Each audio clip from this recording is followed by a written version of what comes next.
बढ़ते हैं आगे। उत्तराखंड से खबर आ रही, विधानसभा उपचुनाव से जुड़ी बड़ी खबर है। मंगलौर से कांग्रेस प्रत्याशी जीत गए हैं। काजी निजामुद्दीन मंगलौर से जीत गए हैं। काजी निजामुद्दीन 449 वोट से जीते हैं। इस सीट पर बहुत ही नेक टू नेक फाइट चल रही थी और बहुत ही मामूली अंतर बना हुआ था। और अब बड़ी खबर ये आ रही है कि मंगलौर से कांग्रेस के प्रत्याशी की जीत हो गई है।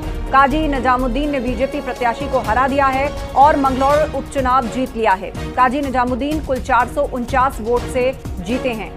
मंगलौर से उपचुनाव में कांग्रेस के प्रत्याशी ने जीत हासिल की है। उत्तराखंड से यह अहम खबर विधानसभा उपचुनाव से जुड़ी हुई। काजी निजामुद्दीन मंगलौर से जीत गए हैं। 449 सीट से जीते हैं काजी निजामुद्दीन।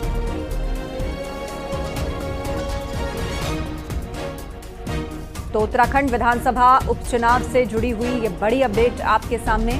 कांटे की टक्कर मंगलौर सीट पर चल रही थी और अंतिम दौर की जो काउंटिंग थी उसमें बहुत ही मामूली बढ़त थी, लेकिन अब नतीजा घोषित हो गया है। काजी निजामुद्दीन 449 वोट से जीत गए हैं।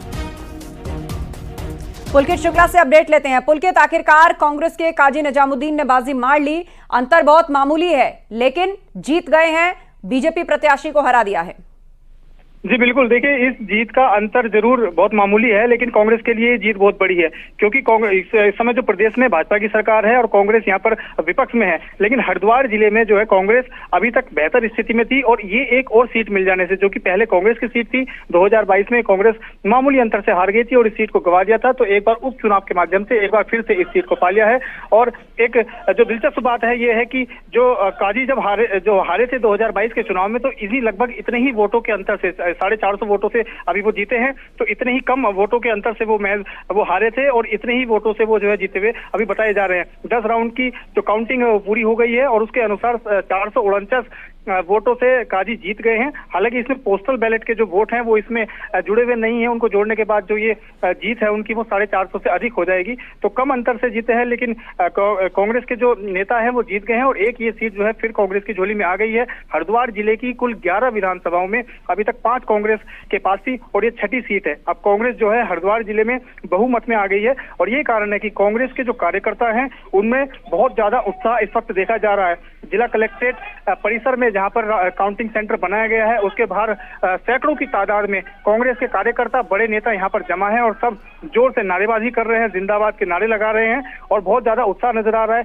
ना सिर्फ साधारण कार्यकर्ता बल्कि कांग्रेस के जो बड़े नेता हैं हरीश रावत और अन्य जो नेता हैं और जो वीरेंद्र रावत जो कि लोकसभा के प्रत्याशी रहे थे हरिद्वार लोकसभा सीट से, वो भी यहाँ पर मौजूद हैं और उनके साथ अन्य जो कांग्रेस के हरिद्वार जिले के जो विधायक है वो भी यहाँ पर मौजूद है। बहुत ज्यादा उत्साह देखा जा रहा है और बीजेपी के लिए भी ये एक जो है हार, एक बड़ी हार है, क्योंकि बीजेपी ने इस बार इस सीट को जीतने के लिए एक एक्सपेरिमेंट किया था।